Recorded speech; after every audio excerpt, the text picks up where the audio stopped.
That's round.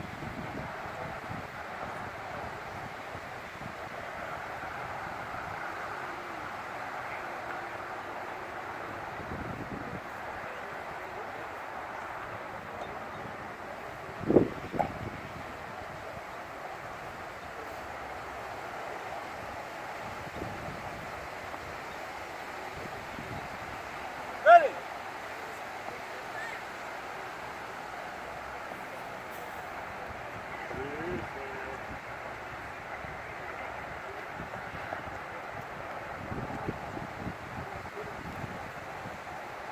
Live round. Section by the section. Fire. What's in here? Holy shit. Wow. I got sleepy when I'm holding the gun.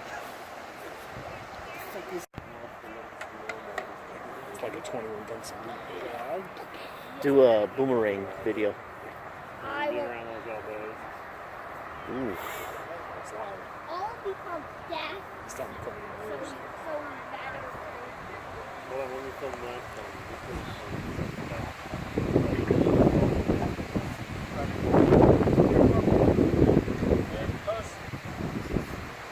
Good afternoon.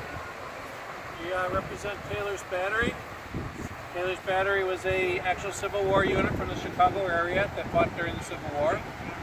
When the Civil War broke out, Lincoln called for volunteers, and a number of men from the Chicago area joined to form up Taylor's Battery. Ezra Taylor was a Chicago alderman during the Civil War. He was well known throughout the city, and he used his political clout and charisma to form the unit. During the Civil War, it's very typical to name a battery after your commander. Therefore, you got Taylor's Battery. The official name was Chicago Light Artillery Battery B. As you can see on the cannon, on each one there's 4 people around the cannon. They each had a specific job to do to operate the weapon. Position number 1, come forward.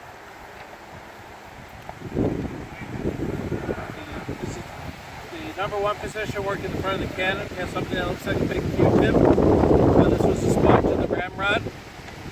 Every time you fire a cannon, after repeated firing, the barrel's going to get hot.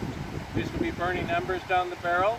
You don't want to put gunpowder down a hot barrel with burning embers. So they had a sponge. There's a bucket of water in front of the cannon. Every time you fire it, his job was to sponge down the cannon, cool it off, put out any burning embers in the cannon before you get around to reloading it. Once it was cooled down, he would turn this instrument around, and that becomes your ramrod. During the Civil War, they don't have breech loading yet. Everything's loaded from the front of the cannon. It's loaded down the muzzle. It's seated to the back of the cannon, so you would load your gunpowder and your round into the front of the cannon, and he would push it to the back, where you're going to seat it for the primer. Okay. Number 2.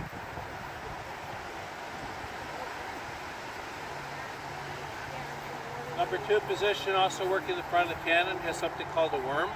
It's basically a big hook. During the Civil War, your gunpowder would have come from the factory, loaded in a burlap or cloth bag.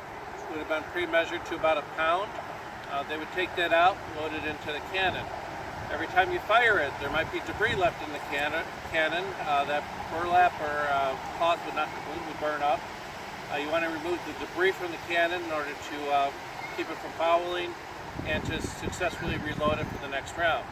So number 2 would go in there and hook out any debris in the cannon. You can also use this implement to unload the cannon.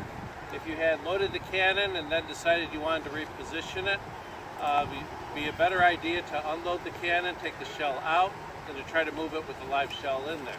So you can go in there, hook the shell, take it back out. He's also the loader. He would take the cannon from the front.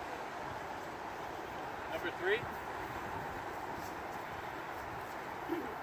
Number three, you notice this person has a leather thumb stall on the thumb. There is a vent hole in the back of the cannon. That's for putting the fuse down there. If you think about loading a cannon, there's a lot of hot gases inside that barrel.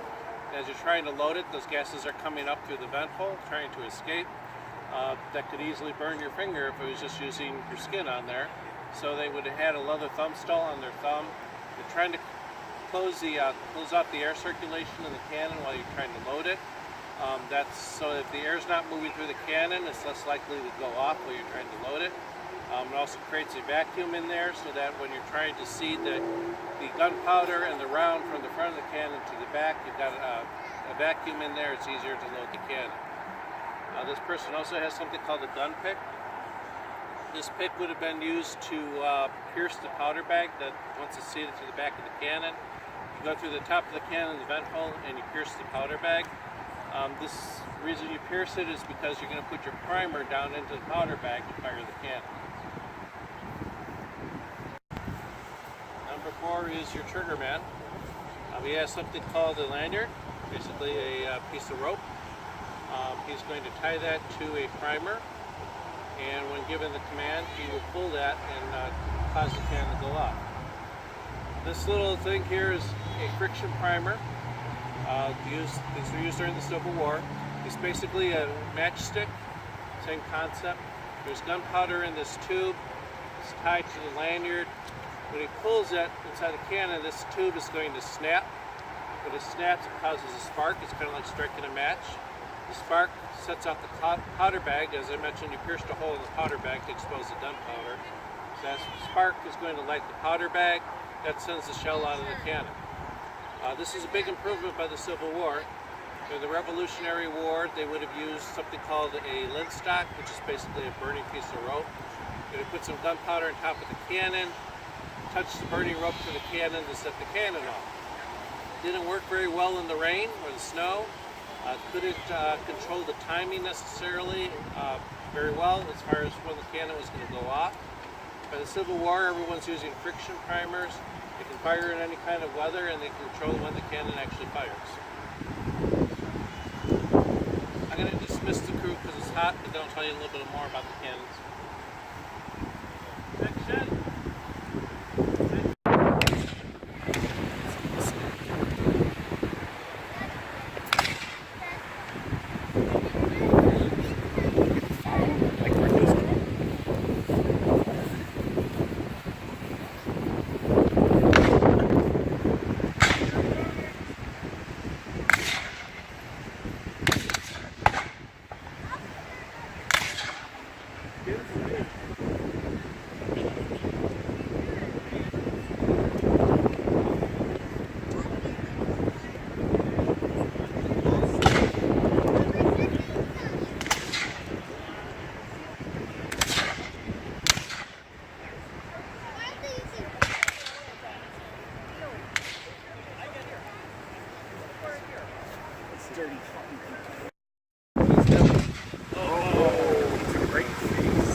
Section.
Look at these guys running over here with the flag. They're behind you. But you're shooting at them.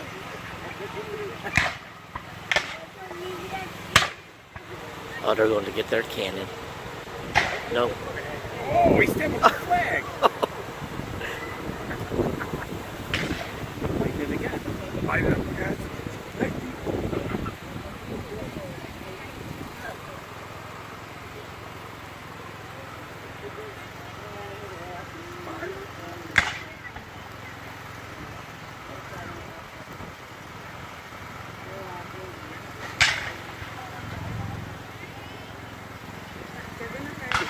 It's just dead.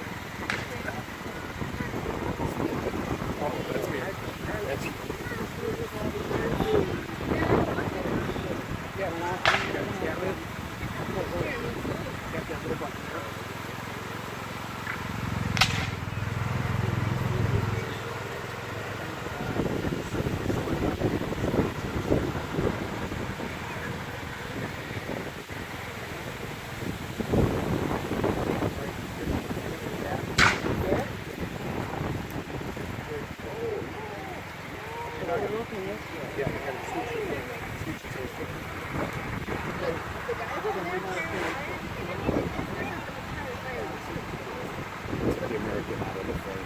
Yeah.